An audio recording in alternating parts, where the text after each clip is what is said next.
All right, let's talk about some of the themes of the album. And let's start with the title, because I feel like that played a really big role. Just when having listened to it now, start to finish, and knowing what it means. What did it mean to you? How did it influence the themes of the record? Like, just give us an overview of the deeper side of the album, not just the music and the order of the music. Well, regarding the title, I feel like that made the rest of the album come together so quick after we knew that that was the title. Because we had made Bury a Friend before that was the title, obviously. It was like, I think we were a little bit lost in, you know, because we didn't have a title, we didn't have a theme, we didn't have And it's important to you guys, right? You It's have really to have important. these, especially if you're writing in character, you have to have things that characters can attach themselves to. Yeah, exactly. And it was just kind of a blank, I think we were in sort of a blank place. And then we created Bury a Friend, and when we all fall asleep, where do we go? Was a lyric. It was just a lyric. And that was the first thing that you can say you sort of had that kicked the album off, that song. That song. Wow. Everything about that song, though. Because for me, like, I mean, me and Finneas and I, we were both talking about this last night, which is that, like, we both have a complete sort of different idea of what the album means to us. And again, that's why I like this shit. That even the two people that made the album, we both have opposite ideas of All right, what well, it let's get the means. definitive then. I know you like to keep it open, but I've got you here in Paris and there's no leaving for at least another 45 minutes. So what does the album mean to you? So the album is basically what happens when you fall asleep. So it's sort of, for me, like, every song in the album is, you know, there's sleep paralysis, there's night terrors, nightmares, lucid dreams. All things you can't understand. All things that don't have an explanation. And, like, even if you try to give me a bullshit explanation, nobody knows. Nobody knows. Absolutely nobody knows. You can't tell me that you know why we have to lay in a bed pretending that we're asleep until we actually fall asleep. And then we lay there, and then we dream of this alternate universe, and then suddenly we're awake and it feels like it's been a second when really it's been 8 hours. That doesn't make sense to me. Sleep and not sleep has been a very big part of my life. Like, I've always had really, really bad night terrors, and I've had sleep paralysis like 5 times, and all my dreams are lucid, so I can kind of control them, and, like, I know that I'm dreaming when I'm dreaming, so I don't even know. And then, you know, sometimes I'll have dreams where the thing that was in my dream will happen the next day, and it's so weird. It's so weird. How does it affect your reality if you're so connected? It's really bad sometimes. Like, kind of like, I think it was like probably a year and a half ago, I had the same reoccurring nightmare for 2 months that just... Like a loop. A loop. It was the same dream every single night. And sometimes it was different people in the dream, but everything happened the same. And it really just, like, fucked me up for the whole 2 months. And it affected me in my life. Like, it affected the way that I viewed things and how I was, you know, talking to people and how I was thinking. And, like, I just was different. And it was because of my dreams. It was, like, changing me as a person. And I've had them since I was younger. You know, I used to have them all the time.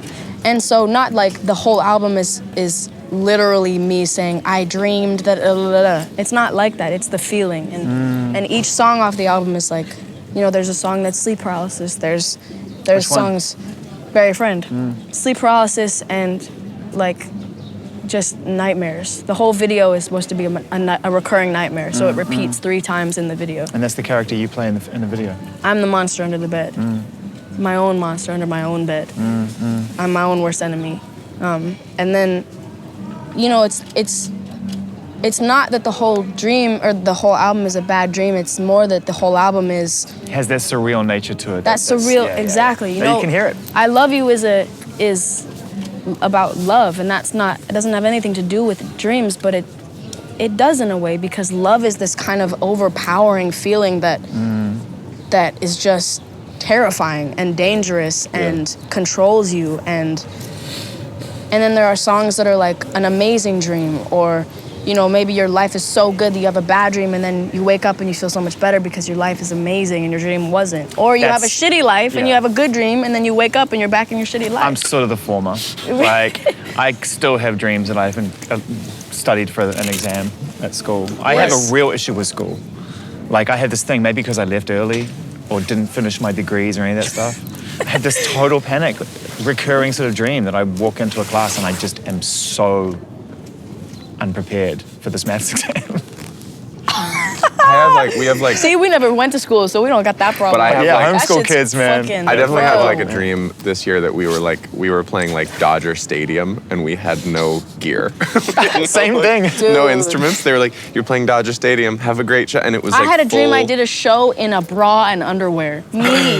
Me. I don't even fucking wear a bikini when I go swimming. This is one of the things actually that I think has been really kind of picked up on in a really positive way, is that you are just you and you haven't fallen into any of the pre-designed conventions of what you need to do in order to get attention. Yeah, for sure. How do you sort of feel about being someone who, just by being yourself, has fallen into that kind of position? Because I think a lot of kids look at you and go, great, someone finally isn't playing the game.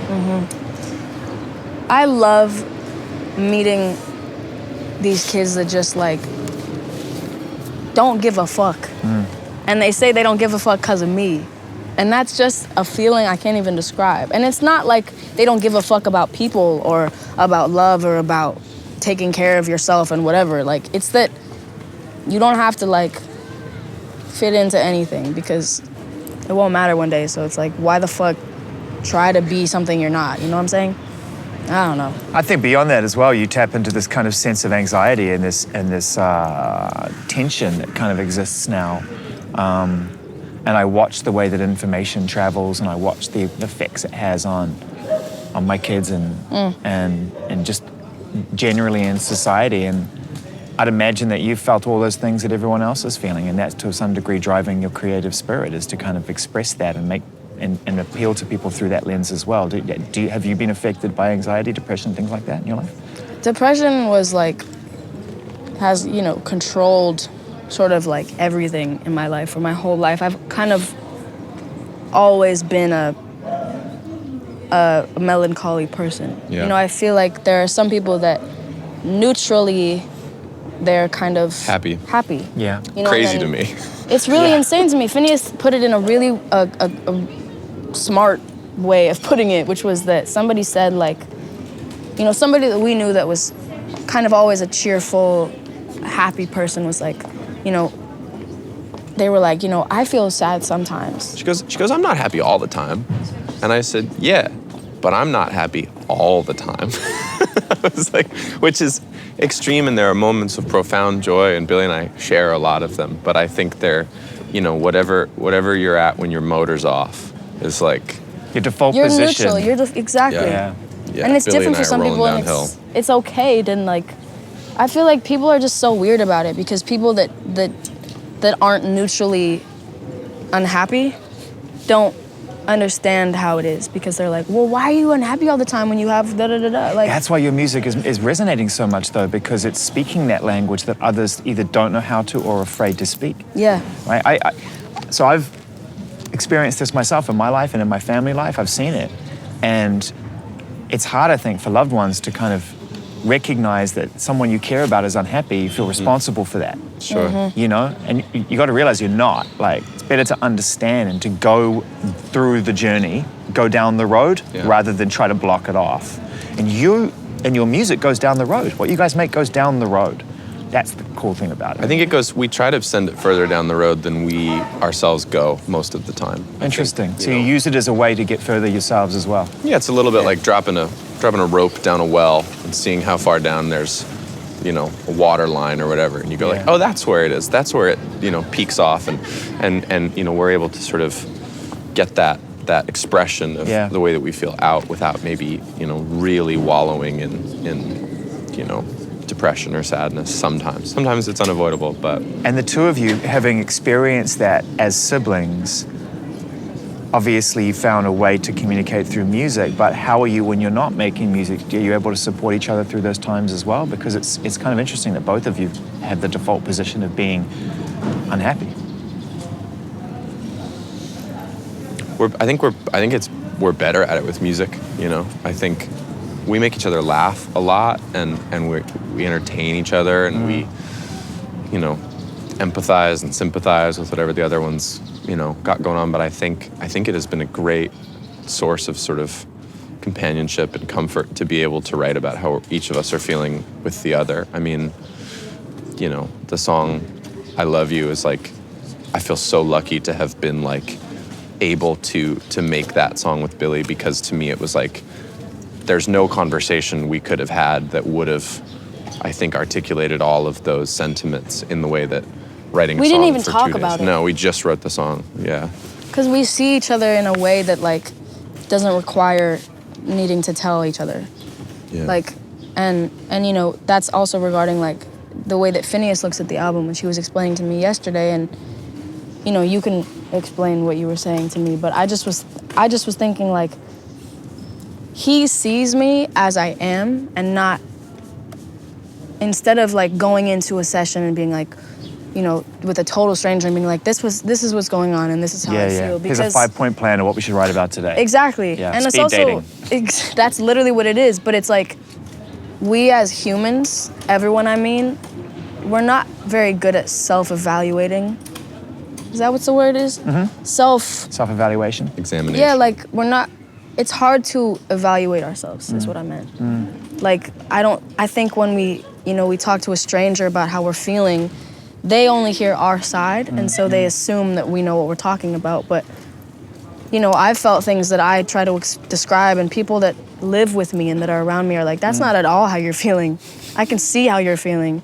And, I think we just all lie to ourselves, and the thing about the way that me and Finneas make music is he can see it. And I feel like we've been in circumstances where we're writing a song and I just can't say what I'm feeling, whether it's I don't even know, or I don't feel comfortable. I'm not like comfortable enough to really say it. And specifically with the song we wrote, like I was completely lost in what I was trying to say. I couldn't figure it out. And he just sat there and he just wrote exactly what it was, and it worked because he sees it. He was saying last night that the album to him is like a coming-of-age album. It's me, I don't know, you put it better than I can.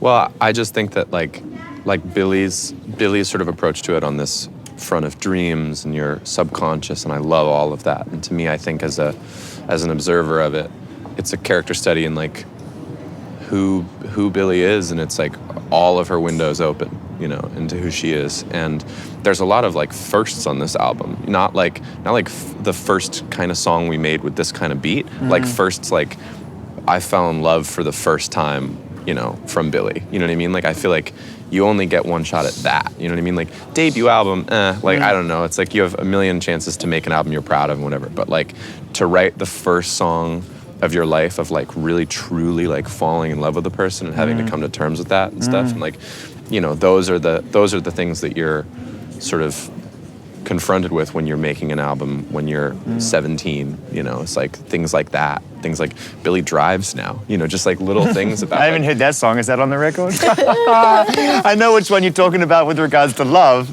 but I haven't heard the one where you passed your driver's license.